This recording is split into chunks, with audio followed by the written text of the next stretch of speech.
tout le monde, j'espère que vous allez bien, moi ça va, c'est parti pour la deuxième partie, on y va. Quand soudain, un homme d'une trentaine d'années, ivre, qui titubait, se rapprocha de Cassandra. Il la remarqua, il lui demanda si il pouvait venir avec elle. Cassandra n'eut aucune réponse, aucun geste, aucun signe. Il prit son silence pour un oui, et s'assit donc à côté d'elle. Il commença à lui parler. Cassandra, ne disant toujours rien, pas un mot, commença à mettre ses mains autour de son cou. Pour le jeune homme, Cassandra voulait l'embrasser. Il allait recevoir un baiser. Il ferma donc les yeux. Et pendant que il ferma ses yeux, Cassandra planta ses dents dans son cou. Elle lécha le sang qui s'en écoulait. Le jeune homme ressentit la douleur. Il courut précipitamment. Ça devait être dur pour lui vu qu'il était ivre et qu'il titubait. Mais il courut le plus vite possible, en se retournant, voir si elle ne la suivait pas. Mais Cassandra resta immobile, à le regarder partir. Elle resta là, assise, un long moment, se demandant pourquoi elle avait fait ça. Elle se demanda si elle était peut-être folle. De retour en Nouvelle-Angleterre, Cassandra devint la grande prêtresse d'un groupe satanique. Ils avaient pour l'habitude de se réunir dans la grande vallée sinistre, sur une plage isolée. Depuis qu'elle avait mordu le jeune homme, Cassandra avait de plus en plus ce besoin de sang. Elle avait pris le goût du sang. Elle se piquait donc le bras avec une aiguille, avec son amie Katie, qui l'avait initiée à la magie noire. Mais un jour, Cassandra eut une infection à son bras à cause de l'aiguille. Elle alla à l'hôpital. En sortant de l'hôpital, Cassandra commença à se lacérer les bras pour en obtenir de plus en plus. Elle mélangeait son sang avec du vin et le buvait avec son amie Katie. Cassandra avait de rares moments de lucidité, et de plus en plus brefs. Pendant l'un des rares moments de lucidité, un an après sa rencontre avec Ed Warren, elle lui téléphona, affolée. Elle lui demanda de la rencontrer, de toute urgence. Ed lui proposa donc un verre rouge, qui ressemblait étrangement à du sang. Cassandra hésita, puis buva d'une traite. Quand elle leva les yeux vers Ed, elle lui dit que ce n'était pas du sang, parce que ça n'avait aucun goût. Cassandra avait échoué au test. Elle n'avait pas résisté. Toutes les nuits ou presque, elle se rendait au cimetière avec son amie Katie, déambulait entre les tombes, rêvant de déterrer un cadavre. Son besoin de sang s'accentuait de plus en plus, qu'il fallait à tout prix satisfaire. De temps en temps, elle rencontrait des jeunes hommes qui voulaient du sexe.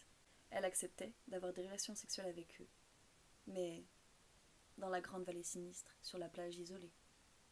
Au moment de l'extase, elle plantait leurs dents dans leur cou et buvait le sang.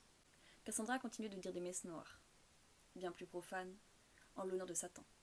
Elle défiait Dieu dès qu'elle le pouvait, en brûlant des bibles, contaminait l'eau bénite. Ça lui faisait du bien sur le moment, mais elle avait très vite honte et culpabilisait. Mais elle ne pouvait pas s'en empêcher, comme si le démon loup la possédait. Cassandra et Katie décidèrent d'honorer une messe en l'honneur de Satan, mais avec un sacrifice humain. Katie demanda à Cassandra de se lacérer, encore une fois, alors que son bras était plein de pus. Il était déjà bien infecté, plein d'abcès. Elle perdit donc connaissance. Pendant ce temps, Katie réfléchissait. Au réveil de Cassandra, Katie lui dit son plan. Elle détestait son père plus que tout au monde, et elle se dit que Satan serait honoré d'avoir un sacrifice tel que son père.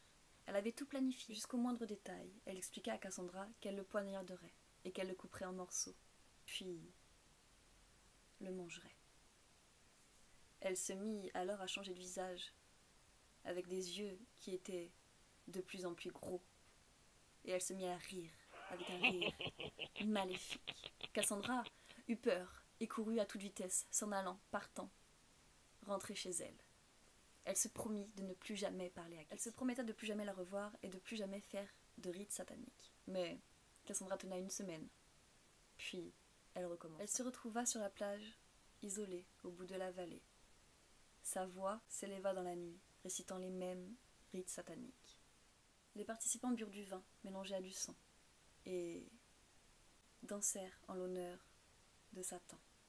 il se mit à tourner et tourner. La lune reflétait sur leur corps, nus, qui étaient bien fatigués à force de tourner.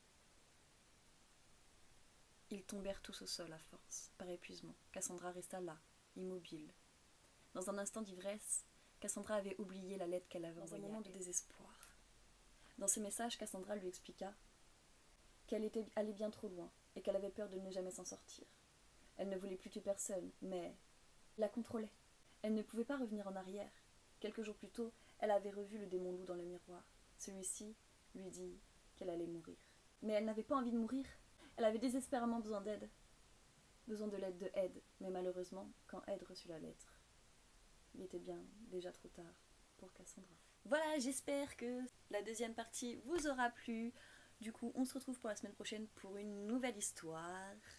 Si vous n'êtes pas abonné, vous pouvez vous abonner, mettre un j'aime, activer la cloche et tout et tout. Et puis, on se dit à la semaine prochaine. Bisous, bisous.